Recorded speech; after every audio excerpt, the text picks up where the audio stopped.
Un atelier sur la création de l'Observatoire national de la qualité des eaux en Côte d'Ivoire, une initiative de l'UNESCO dans le cadre de son programme hydraulique international. Des échanges accentués sur les polluants émergents dans la réutilisation des eaux usées dans les pays en développement.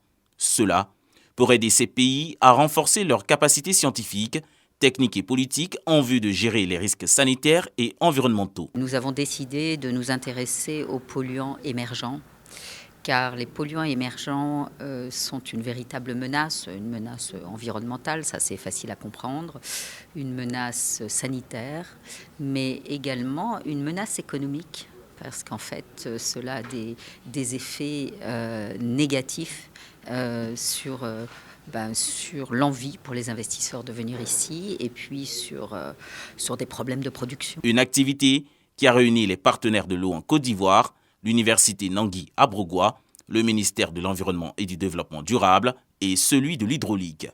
Le ministère de l'Environnement est un ministère transversal et les questions de l'eau ne peuvent être occultées de la politique environnementale en Côte d'Ivoire.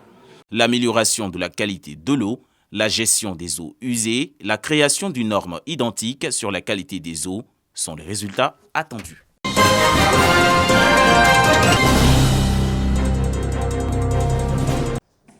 Échange, retrouvailles entre professionnels des médias pour réfléchir sur la question du traitement de la femme dans les médias.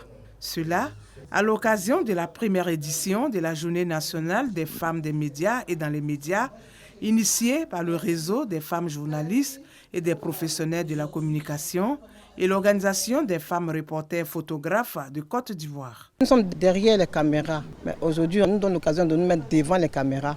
C'est une journée très importante pour nous, les femmes photographes particulièrement.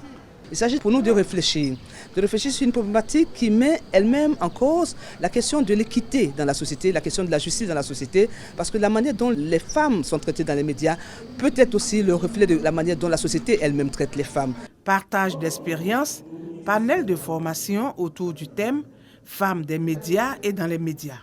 Relativité et perspective. C'est une belle initiative parce qu'elle amène à une réflexion, la représentativité des femmes dans le secteur des médias. Porter la lumière sur la situation des femmes des médias et de la communication et des femmes en général dans les contenus médiatiques est l'objectif clé de cette journée des femmes des médias et dans les médias.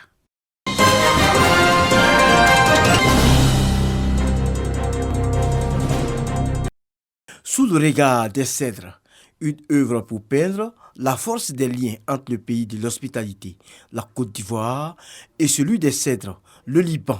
Un récit pathétique de l'ex-secrétaire à l'ambassade de Côte d'Ivoire à Beyrouth dans les années 60 à 80. Marie-Angèle Ajar. Il révèle le drame existentiel du peuple libanais. Ce livre-là est fait non seulement pour les Libanais qui ne connaissent pas chez eux, parce que ça parle de leur histoire, ça parle de leur culture et ça parle aussi de leur politique. Parce que le Liban connaît tellement de soubresauts du fait des politiques.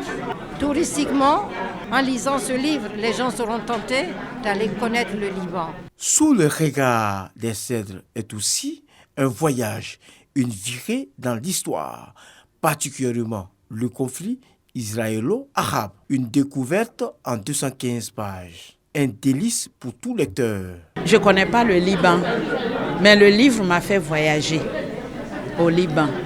Je suis allée à Beyrouth, on a passé quelques jours et nous sommes allés à la découverte du village paternel. Son livre nous a permis de traverser le temps et de vivre cette époque comme si nous y étions. Et l'actualité aujourd'hui au Liban, avec les crises politiques, les crises armées que nous voyons, nous avons compris que c'est un texte qui est d'actualité. À côté de cela, il y a la qualité de l'écriture. Un premier essai, un coup de maître pour cet auteur ayant les deux civilisations en elle. Le livre a été écrit dans un style très plaisant, un style agréable à lire, attractif, poétique par endroits.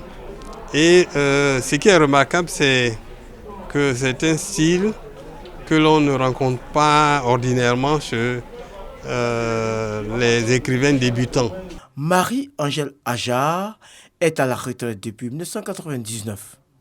Née d'un père libanais et d'une mère baoulée de Toumoudi, elle s'engage à œuvrer à la consolidation des relations libano-ivoiriennes et à promouvoir la paix.